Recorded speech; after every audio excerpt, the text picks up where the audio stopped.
राज्य सरकारच्या जलसंपदा, सार्वजनिक बांधकाम, ग्रामविकास, पर्यटन आणि नगरविकास विभागांची कामे पूर्ण करूनही शासकीय कंत्राटदारांना अद्याप देयक मिळालेले नाहीत।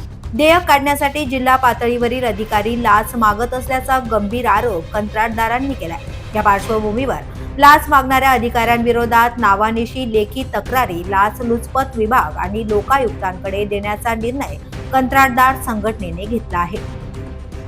देयक रखडल्यामुळे आतापर्यंत 2 कंत्राटदारांनी आत्महत्या केल्याची धक्कादायक माहिती समोर आली आहे। राज्यात सध्या सुमारे 74,000 कोटी रुपयांची शासकीय थकबाकी प्रलंबित असून 1.5 वर्षांपासून कंत्राटदार आर्थिक संकटात सापडले आहेत। थकबाकी कधी मिळणार हा प्रश्न आता दिवसेंदिवस गंभीर बनत चालला असून आता कंत्राटदारांवर आर्थिक संकट आले आहे।